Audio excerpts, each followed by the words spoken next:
Եթերում ABC Newsroom-ն է, ես Աննա Սարգսյանն եմ, բարի երեկո հարգելի հետևորդներ, կարևորը նախ համառոտ։ ԱԱԾ-ի վաղ առավոտյան գործողությունները, հազարավոր աշխատակիցներ մնացել են գործարանների դարպասների մոտ, խուզարկել են Գագիկ Ծառուկյանի տունն ու նրա հետ կապ ունեցող բոլոր ընկերությունները։ Մանդատները որպես պայքարի գործիք, ընդդիմությունը մտնում է խորհրդարան, հայտարարում պայքարի նոր փուլի մասին։ Մոսկվային ուղղված առաջին քաղաքական ուղերձը, ինչու է Փաշինյանը մեկնել Ռուսաստան։ Սքից պայքարի կոչ, բազմամիլիոնանոց սքո երթ է Թեհրանում։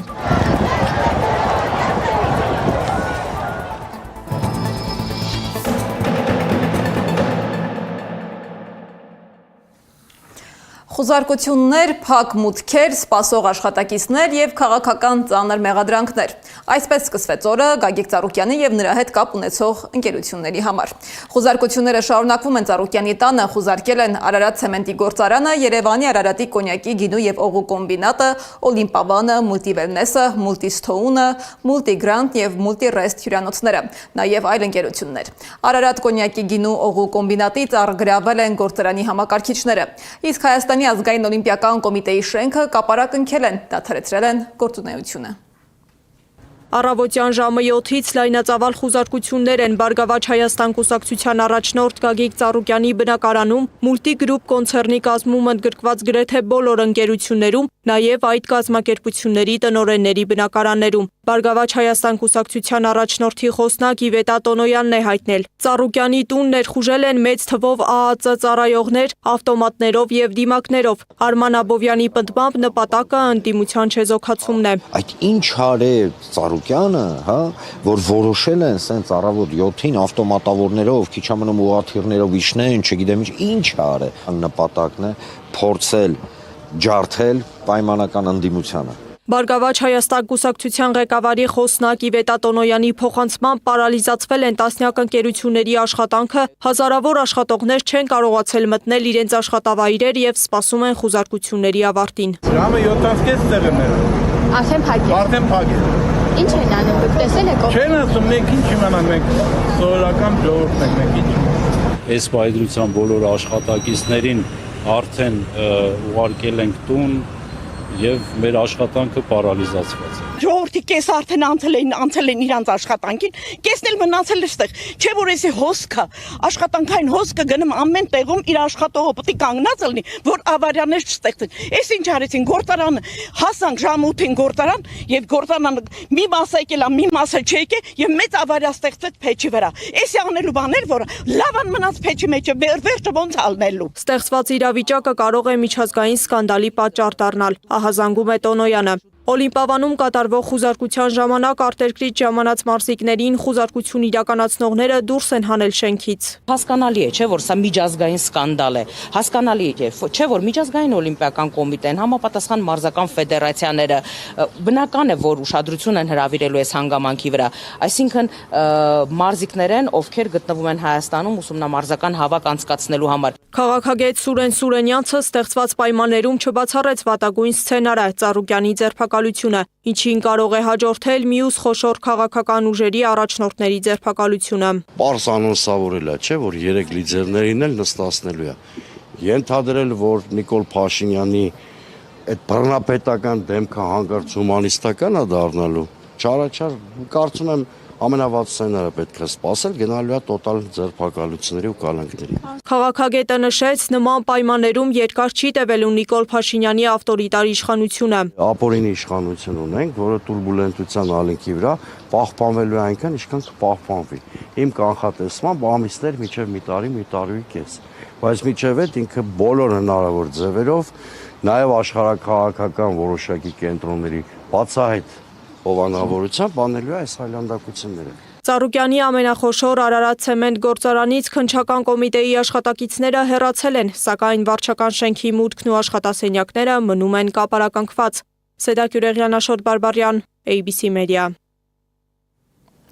Լայնածավալ քննչական գործողությունների ֆոնին ուշադրության կենտրոնում է հայտնվել նաև մամուլի նկատմամբ իրականացվող գործընթացը։ Արմատ մեդիայի խմբագրին ու այլ աշխատակիցների հրավիրել են քննչական կոմիտե հարցաքննության։ Այսօր վկայի կարգավիճակով հարցաքննության են հրավիրել լրագրողների եւ օպերատորների։ Խուզարկությունների ընթացքում առգրաված համակարգիչներն ու աշխատակիցների հեռախոսները մինչ օրս չեն վերադարձրել։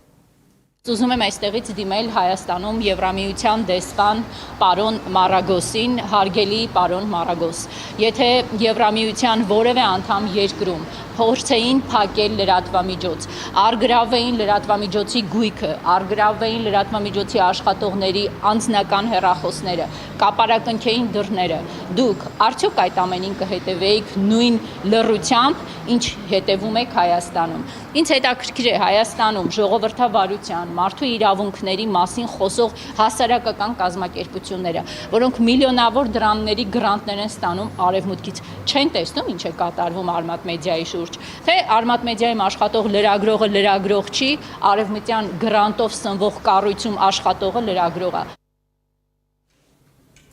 Իսկ Հայաստանում ընդդիմադիր գործիչների նկատմամբ իրականացվող իրավական գործընթացներն արդեն միջազգային հարթակ են հասել։ Եվրոպական խորհրդարանի հայրենասերները Եվրոպայի համար խմբակցության падգամավոր Գերոլֆ Անեմանսը Եվրոպական հանձնաժողովին առաջնահերթության կարգով գրավոր հարցում է ներկայացրել, ուշադրություն հրավիրելով Հայաստանում ժողովրդավարության, իրավունքի գերակայության եւ քաղաքական ընդդիմախոսների նկատմամբ վերաբերմունքի վրա։ Հարցադրումները վերաբերում են հայաքվե նախաձեռնության համակարգող Ավետիք Չալաբյանի կալանավորմանը։ Պատգամավորը մասնավորապես հետաքրքրվել է, թե քննարկվել է արդյոք այդ հարցը Ուրսուլա ֆոն դեր Լայենի Երևան կատարած այցի ընթացքում եւ ինչպիսի գնահատական է Եվրոպական հանձնաժողովը տալիս այս գործին Հայաստան-Եվրամիություն հարաբերությունների եւ Հայաստանի ստանձնած ժողովրդավարական պարտավորությունների համատեքստում։ Արդեն վերջնականապես պարզ է, թե ինչ կազմով կաշխատի 9-րդ գումարման ազգային ժողովը։ Խորհրդարանում ներկայացված կլինի 3 խմբակցություն՝ քաղաքացիական պայմանագիր խմբակցությունը, որը կստանա 64 մանդատ, Ուժեղ Հայաստան խմբակցությունը, որը կստանա 29 մանդատ եւ Հայաստան խմբակցությունը 12 մանդատ։ Ընդդիմադիր ուժերը հայտարարել են, որ վերցնելու են մանդատները։ Հայաստան դաշինքը հայտարարել է, որ պատգամավորական կարգավիճակը պաշտոն կամ հարմարավետություն չէ, այն լրացուցիչ գործիք է, իրավական ու քաղաքական գործիքակազմ եւ ամենօրյա հակազդեցության հնարավորություն եւ առաջիկա ծանր պայքարում պարտավոր են գործել բոլոր հնարավոր միջոցներով իշխանության հակապետական ծրագրերի դեմ պայքարելու համար։ Մանդատը զենք է եւ դրանից կամավոր հրաժարվելը կլինի անպատասխանատվություն մեր պետության եւ մեր ընտրողների հանդեպ, ասված է դաշինքի հայտարարությունում։ Ազգային ժողովում մեր բոլոր քայլերը բխելու են սահմանադրական դատարանին դիմաց ընդդիմադիր ուժերի համատեղ հայտարարության մեջ ամրագրված հիմնարար օրակարգից։ Հայաստանի սահմանադրության պարտադրված փոփոխությունների կանխում, խորհրդարանական ամբողջ գործիքակազմով եւ հանրային մոբիլիզացիայով մայր օրենքը փոխելու եւ Հայաստանի Հանրապետության ինքնիշխանությանը հարվածելու ցանկացած փորձի հակազդեցություն։ Հայաստանյա ծառայելական Սուրբ եկեղեցու պաշտպանություն, ազգային ժողովի ամբիոնն ու պատգամավորական լիազորությունները ծառայեցնելու են եկեղեցու եւ ազգային արժեքների դեմ ուղղված ցանկացած ապօրինի արշավի դեմ։ Քաղբանտարկյալների եւ ռազմագերիների իրավունքների պաշտպանություն, Հայաստանում եւ միջազգային հարթակներում պատգամավորական մանդատի օգտագործում քաղաքական հետապնդումների ենթարկվողների Բաքվում պահվող հայ ռազմագերիների իրավունքների պաշտպանության եւ նրանց ազատ արձակման ուղղությամբ։ Գործող վարչախմբի հեռացում, սա մեր գլխավոր քաղաքական հրամայականն է։ Խորհրդարանական մանդատները ծառայելու են այս վարչախմբի իշխանազրկմանը եւ նոր որակի ազգային իշխանության ձևավորմանը։ Ուժեղ Հայաստան դաշինքը նույնպես կվերցնի մանդատները։ Նարեկ Կարապետյանի խոսքով դաշինքը եկել է եզրակացության, որ քաղաքական փոփոխությունների համար անհրաժեշտ է համատեղել փողոցային պայքարը եւ ներկայությունը խորհրդարանում։ Այս համակցությունը կբերի մեծ փոփոխության։ Իհարկե, դա պետք է լինի մեկ անգամ, մեկ օր եւ վերջնական։ Մենք չենք պատրաստվում մարդկանց հրավիրել փողոց այն ժամանակ, երբ չենք տեսնում հնարավորությունը մեծ փոփոխության։ Մենք պատրաստվում ենք մարդկանց հրավիրել փողոց այն ժամանակ, երբ կտեսնենք մոտ հնարավորությունը փոփոխության։ Խորհրդարանական ընտրությունից հետո Նիկոլ Փաշինյանն առաջին անգամ Ռուսաստանի ղեկավարությանն ուղիղ փոխանցել է Երևանի հիմնական քաղաքական ուղերձը։ Եկատերինբուրգում Ռուսաստանի վարչապետ Միխայել Միշուստինի հետ հանդիպմանը նա հայտարարել է, որ Հայաստանը հանձնառու է Ռուսաստանի հետ հարաբերությունների հետագա զարգացմանը եւ ցանկանում է շարունակել մասնակցությունը Եվրասիական տնտեսական միությանը։ Ի դեպ, ուշագրավ է, որ Մոսկվան մինչ այժմ հրապարակայնորեն չի շնորհավորել Փաշինյանին ընտրությունում հաղթանակի կապակցությամբ։ Մանրամասները ռեպորտաժում։ Մոսկվան շարունակում է կոշտ ազդակներ հղել Երևանին, խոսելով օդային հաղորդակցության հնարավոր սահմանափակումների մասին, իսկ հայկական գյուղմթերքի արտահանման արգելքները դեռ ուժի մեջ են։ Ռուսաստանի փոխվարչապետ Ալեքսեյ Օվերչուկը հայտարարել է, եթե Հայաստանը գնա Եվրամիությանն անդամակցելու ճանապարհով, ապա Ռուսաստանի հետ օդային հաղորդակցությունը կարող է դադարել։ Նրա խոսքով ԵՄ-ին անդամակցությունն ու ԵԱՏՄ-ում մասնակցությունը համատեղելի չեն, եւ Հայաստանի քաղաքացիները պետք է գիտակցեն եվրոպական ինտեգրման հնարավոր հետևանքները։ Հենց այս ֆոնին Նիկոլ Փաշինյանը մեկնել է Ռուսաստանի Դաշնություն, Եկատերինբուրգ, մասնակցելու Ինոպրոմ 2026 միջազգային արդյունաբերական ցուցահանդեսին։ Այն, որ ավիահաղորդակցությունը միևնույն է շարունակվելու է, դրանում կասկած չունեմ, որովհետև դա ռացիոնալ չի, որ դադարեցվի, նույնիսկ եթե Հայաստանը շարժվի դեպի ԵՄ։ Թեպետ այս իմաստով էլ ռացիոնալ չի, որ մոտակա 5-10 տարիների ընթացքում Հայաստանը կարող է լինել ԵՄ անդամ։ Նույնիսկ անդամության տեխնացու լինելը բավական այսպես ժամանակահատված է պահանջելու եւ ջանքեր, ինչը ես կարծում եմ դարձյալ իրատեսական չի առաջիկա առնվազն 5 տարիների համար։ Փաշինյանի այցը տեղի ունենում ոչ միայն տնտեսական, այլև վերջին ամիսներին կուտակված քաղաքական խնդիրների ֆոնին։ Քաղաքական վերլուծաբան Ստեփան Դանիելյանի կարծիքով այն պետք է դիտարկել նաև ներքաղաքական տրամաբանության մեջ, քանի որ նախընտրական շրջանում կոշտ հայտարարությունները հաճախ ծառայել են արտաքին եւ ներքին աջակցություն ստանալու նպատակին։ Հիմա, երբ որ ընտրությունները վերջացել են եւ սահմանադրական դատարանը իմ կարծիքով անօրինական որոշում է կայացրել, անարդար, որտեղ այնտեղ կային բազմաթիվ խնդիրներ, որոնք շրջանցել են եւ դա էլ սպասվում էր։ Հիմա ինքը փորձում է Ռուսաստանի հետ ինչ-որ հարաբերություններ կարգավորել առաջերտին տնտեսական դաշտում։ Միևնույն ժամանակ փորձագետների գնահատմամբ Ռուսաստանի կողմից հնչող հայտարարություններն ու տնտեսական սահմանափակումների վերաբերյալ ազդակները դիտարկվում են ազդեցության գործիքներ Հարավային Կովկասում դիրքերի պահպանման համատեքստում։ Ձևավորվել է այնպիսի կոնֆիգուրացիա, երբ Ռուսաստանի Դաշնությունը կարծեք թե դուրս է մղվում Հարավային Կովկասից եւ Հարավային Կովկասի ամբողջ, այսպես թե լոգիստիկ, թե ընդհանուր տնտեսական փոխկապակցվածությունը առանց Ռուսաստանի, ինչը Ռուսաստանի համար եւ խնդիր է եւ մարտահրավեր է։ Ստեփան Դանիելյանի գնահատմամբ իշխանության կողմից շրջանառվող ԵՄ ինտեգրման նորակարգը գործնական բովանդակություն չուներ եւ ավելի շատ քաղաքական հայտարարությունների մակարդակում էր։ Բոլորս հասկանում ենք, որ Եվրոմիության Հայաստանի անդամակցությունը դա փուչիկ է, այսինքն դա հնարավոր չի, դա հեքիաթ է, դա անհնար է բոլոր առումներով, սակայն դա ինքը ներկայացնում էր որպես աշխարհաքաղաքական ինչ-որ բան, ինչ-որ ցուցիչ, որ ինքը գնում է դեպի արևմուտք։ Քաղաքագետը նաև ուշադրություն է հրավիրում այն հանգամանքի վրա, որ Փաշինյանի այցը համընկել է ԲՀԿ առաջնորդ Գագիկ Ծառուկյանին պատկանող բիզնեսներում ուժայինների իրականացրած գործողությունների հետ։ Հաշվի առնելով, որ Փաշինյանը հրապարակայնորեն Ծառուկյանին կապել էր ռուսական ազդեցության շրջանակների հետ, Դանիելյանի խոսքով ստեղծվում է տպավորություն, որ այս զարգացումները կարող են ունենալ նաև քաղաքական ենթատեքստ։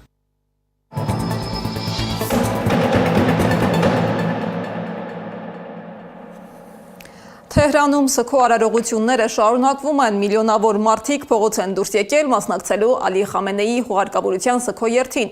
որը երկրի իշխանությունը ներկայացնում է ոչ միայն որպես վերջին հրաժեշտ, այլև ազգային համախմբման եւ դիմադրության խորհրդանիշ։ Վերջին հրաժեշտի արարողությունն ուղեկցվում է ոչ միայն ողբով, այլև դիմադրությունն ու պայքարը շարունակելու հրապարակային կոչերով։ Իմ գործընկերներն արդեն 4-րդ օրն է Թեհրանում են սգո արարողությունները տեղում լուսաբանելու նպատակով։ Դիտենք ռեպորտաժը։ Թեհրանում մեկնարկել է Իրանի նախկին հոգևոր առաջնորդ Ալի Խամենեիի հուղարկավորության սգո արարողությունը։ Խամենեիի մարմինն արդեն դուրս են բերել Իմամ Հոսեյնի հրապարակից եւ այս ճանապարհով գնալու են դեպի Ազատի հրապարակ երթով։ Երթի ճանապարհի երկարությունը մոտ 10 կիլոմետր է։ Անվտանգության խիստ ռեժիմ է գործում։ Վաղ առավոտից մենք աշխատում ենք Թեհրանի փողոցներում եւ մարդկանց հոսքը գնալով մեծանում է։ Ազատի հրապարակ տեղափոխելուց հետո Ալի Խամենեիի մարմինը ինքնաթիռով Մաշհադ են տանելու, նրա ծննդավայր եւ հենց այնտեղ էլ հուղարկավորելու են։ Միլիոնավոր քաղաքացիներ Իրանի տարբեր շրջաններից ու արտասահմանից եկել մասնակցում են սգո երթին։ Փողոցները մարդաշատ են։ Իրանի իշխանության խոսքով 19-ից 20 միլիոն մարդ մասնակցում է արարողությանը։ Քաղաքացիների խոսքով Խամենեի մահը դիմադրության նոր ալիք է փոխանցել նրանց, եւ սգից ու ողբից բացի, այսօր նրանք պատրաստ են պայքարել այնպես, ինչպես շահիդ, նահատակ առաջնորդը։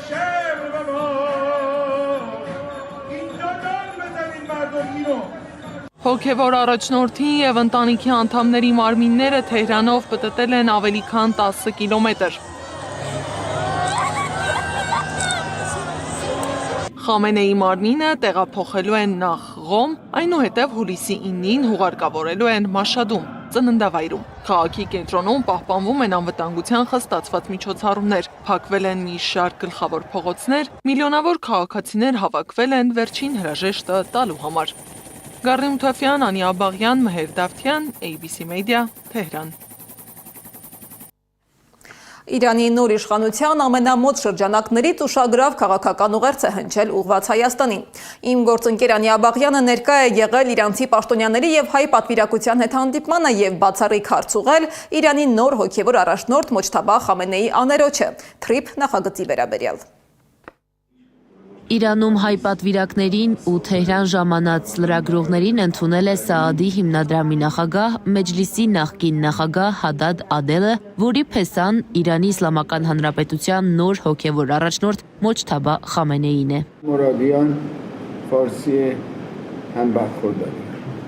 Իրանում սկսած պատերազմի հետևանքով զոհվել էր նաև Հադադ Ադելի աղջիկը, որ Այաթոլլահ Խամենեի հարսն ու հոգևոր նոր առաջնորդ Մոջթաբա Խամենեի կինն է։ Մենք սգում ենք մեր հոգևոր առաջնորդի եւ նրա ընտանիքի նահատակությունը։ Հադադ Ադելը հանդիպմանն անդրադարձել է հայ-իրանական հարաբերություններին, նշել սև էջեր պատմության մեջ չունեն։ Նա կարևորել է հյուսիս-հարավ ճանապարհի բացումը։ ABC Media-ի թրիփի կարևորության եւ հայ-իրանական հարաբերությունների վրա դրա ազդեցության մասին հարցին ի պատասխան Հադադ Ադելը ասել է. «Պետք չէ հավատալ Միացյալ Նահանգների խոստումներին»։ ՀՀ-ի իշխանությունները մեզ վստահեցրել են, որ այդ պրոյեկտը մեր շահերի դեմ չէ։ Հուսանք այդպես է, բայց խորհուրդ ենք տալիս հայ ժողովրդին եւ իշխանությանը չխաբվել ԱՄՆ-ի խոստումներին։ Տեսակ ինչ պատահեց արաբական պետությունների հետ պատերազմի ընթացքում, պետք է դաս քաղել։ Ամերիկացիները մեր հարևան երկրներում երբ ներկա են լինում, իրենց հիմնական նպատակը Իրանին հարվածելն է։ Նա վնասում է այդ երկրներին։ Հուսանք նմանատիպ բան մեր երկրի հետ չի կատարվի։ Հադադ Ադելի հետ հանդիպմանը Հայ ազգային կոնգրեսի փոխնախագահ Լևոն Զուրաբյանն ալտերնատիվ ճանապարհ ունենալու առաջարկ է արել։ Հայաստանի եւ Իրանի միջև պետք է կառուցվի ուղիղ երկաթուղի, որը թույլ կտա Հայաստանին մի կողմից ստանալ ազատություն այն ճնշումներից, որոնք կարող են իրագործվել Ադրբեջանի կողմից եւ Թուրքիայի կողմից, եթե իրականացվում է այդ պրոյեկտը, եւ մյուս կողմից պահել Հայաստանին հեռու այն աշխարհաքաղաքական ցնցումներից, որոնք կարող են լինել, եթե այս միակողմանի պրոյեկտը իրականացվի։ Հանդիպմանը Հադադ Ադելը անդրադարձել է Իրան-Միացյալ Նահանգներ բանակցություններին, ասել, որ այն չափազանց անվստահության մթնոլորտում է անցնում։ Մեր բանակցությունները չափազանց անվստահելի մթնոլորտում են անցնում։ Մենք պատրաստ ենք պաշտպանել Իրանի ժողովրդի իրավունքները եւ պատրաստ ենք անգամ նորից պատերազմի մեջ մտնել, եթե նրանք դուրս գան բանակցության տրամաբանությունից։ Հադադ Ադելի խոսքով աշխարհում զորությունն ու ուժը խնդրի ձեռքն է ընկել։ Միջազգային իրավունքի բազմաթիվ խախտումներ են եղել հենց այդ պատճառով։ Նրա խոսքով լավատես են ապագայի նկատմամբ։ Նշել է նաև չկա այլ ուղի, քան դիմադրելն ու պայքարելը։ Հանդիպմանը ներկա էր նաև Տուրիզմի հայկական ֆեդերացիայի նախագահ Մեխակ Ապրեսյանը։ Նա հրավիրել է Հադադ Ադելին Սիսիանում նախատեսված Իրան-Հայաստան փառատոնին։ Հիշեցնենք, որ փետրվարի 28-ին Իրանի նախկին հոգևոր առաջնորդ Ալի Խամենեի հետ զոհվել է նաև նրա հարսն ու թոռնիկը։ Անի Աբաղյան, Մհեր Դավթյան, Նոնա Գևորքյան, ABC Media, Թեհրան։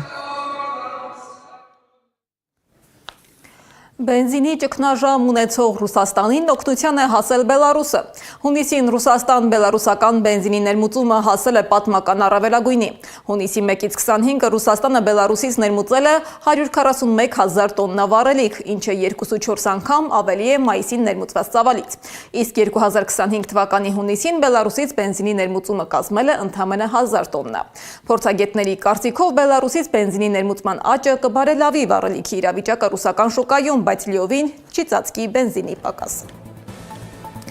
Այս ժամի լրահոսն այսքանն էր, շարունակեք հետևել մեր հրապարակումներին։ Կհանդիպենք։